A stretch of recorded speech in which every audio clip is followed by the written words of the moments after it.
현재 중국은 분열이란 내용으로 시중에 많은 이야깃거리를 주는 것이 사실입니다.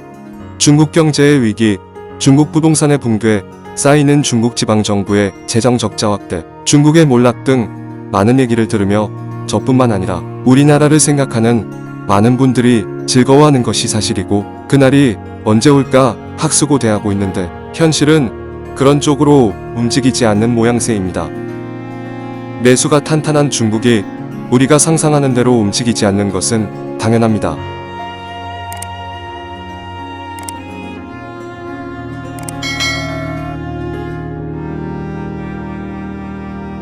중국은 지금 우리나라뿐만 아니라 주변국의 문화적이든 사드 문제와 같은 군사적이든 계속해서 그들이 가진 영향력을 지속적으로 행사하려는 모습을 우리는 자주 목격할 수 있습니다. 최근에 방탄소년단, 블랙핑크, 한복, 김치까지 전반적인 한국의 문화에 대한 노골적인 견제와 비판을 하는 것을 보면서 우리를 분노케 하고 있는데요. 그런데 전반적으로 이런 일에 크게 개의치 않는 것 또한 우리의 모습이었습니다. 특히 정치권은 그런 일에 상당히 무던한 모습입니다. 중요한 이유 중에 하나가 바로 중국을 자극해봐야 좋을 것 없다는 논리입니다. 떠들어봐야 우리에게 좋을 게 없다는 겁니다. 이것은 어찌 보면 맞는 방향입니다. 우리는 중국의 상당한 수출에 의존하는 나라이며 전번 사드 문제가 이제 조금씩 사라지고 제자리를 잡아가는데 새로운 갈등 이슈로 만들어봐야 우리에게 주는 이득이 없는 것이 사실입니다. 이는 비단 정치권만의 문제는 아닙니다. 관련 이슈로 중국에 영향받을 수 있는 기업체들도 마찬가지입니다.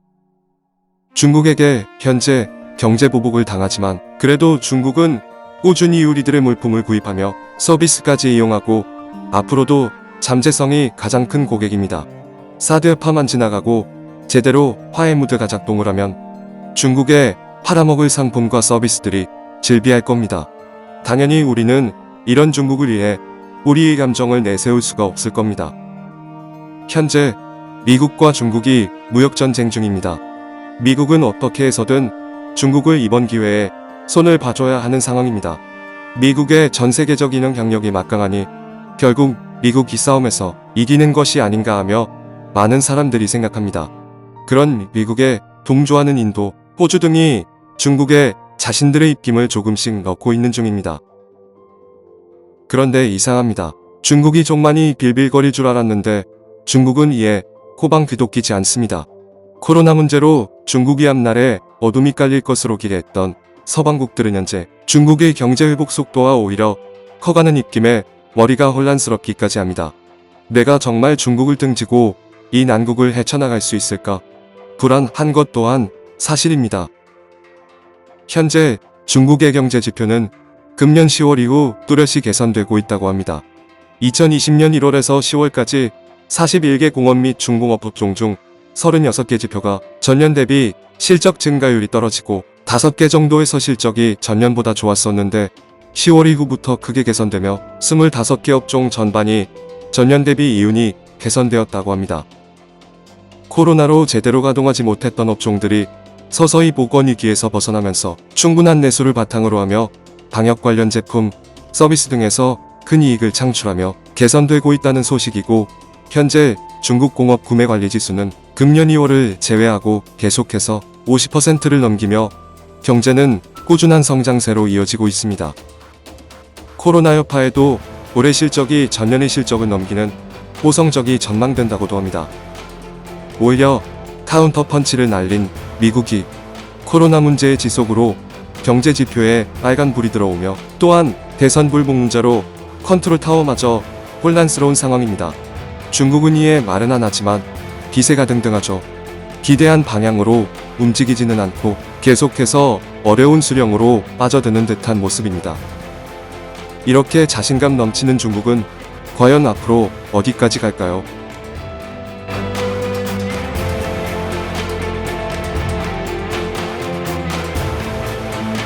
위 지도는 2010년도 초에 중국 공산당이 유출시킨 2050년 국가전략에 게재되어 있었다는 사진으로 향후 한반도 전 지역과 일본의 서부 지역을 중국의 식민지화하는 야욕을 일본이 한 잡지사 사피오에서 폭로한 내용이라 합니다. 한반도가 중국의 조선성이라 되어 있습니다. 일본은 직접 통치하는 동해성과 일본 자치구로 나뉘어져 있습니다. 동해는 이름이 동북해로 바뀝니다. 사진에는 보이지 않지만 일본의 식민지 지역이 동해성이니 황해는 중국의 동해로 바뀌었을 것 같습니다. 일본 자치구는 아마 미국이 그나마 영향을 발휘하여 미중의 완충지대로 설정된 지역이 아닌가 생각되어집니다. 보도에 따르면 위구상은 한미연합사가 해체된 이후 그려지는 중국의 극동아시아 전략이라 합니다. 중국이 이대로만 쭉 간다면 위와 같은 역사가 되지 말라는 법이 없습니다. 이미 우리는 중국의 제대로 된 어떠한 전략적 입장도 내놓지 못하기 때문입니다. 현재 중국은 분열이란 내용으로 시중에 많은 이야기거리를 주는 것이 사실입니다.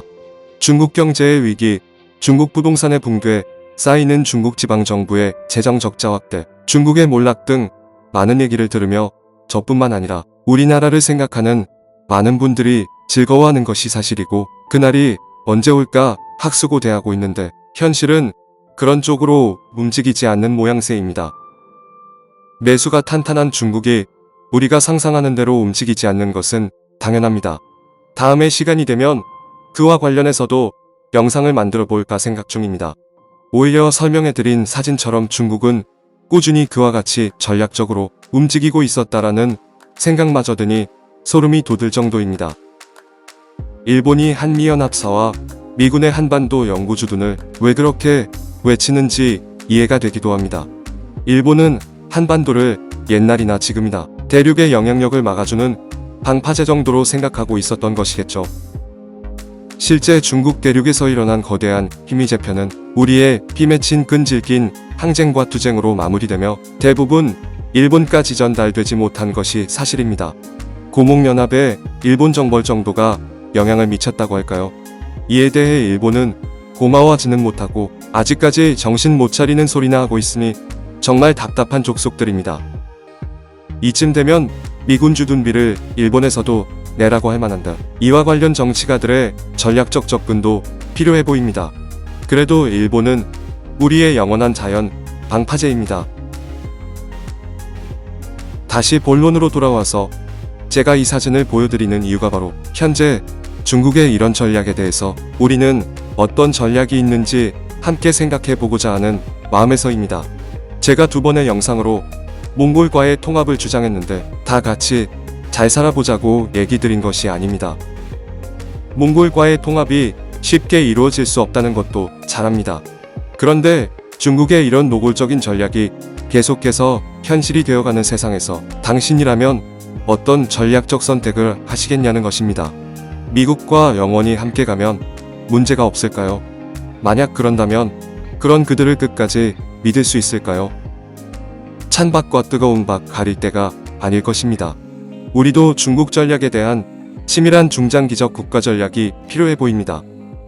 여기서 잠시 공산국가의 의미를 재정립해드리면 국민에게 투자할 시간보다 국가의 장밋빛 미래를 위해 설계하는 시간이 더 중요하게 다뤄지는 국가입니다.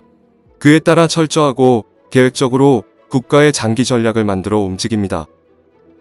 그것이 바로 민주주의로 대변되는 명분과 정체성의 국가를 이길 수 있는 유일한 전략이고 독재공산국가가 지닐 수 있는 경쟁력이기 때문입니다. 중국 공산당이 장제스의 국민당 영향력을 이겨내고 중국을 차지한 전략이기도 했습니다. 우리는 서로 양분되어 서로의 주장을 관철하고자 집중하고 있을 때 다시 한번 질문드립니다. 우리가 그들을 이길 수 있는 전략은 과연 무엇입니까?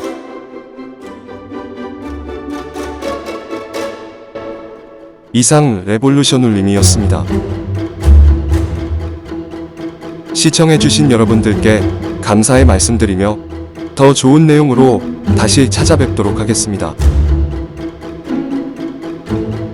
고맙습니다.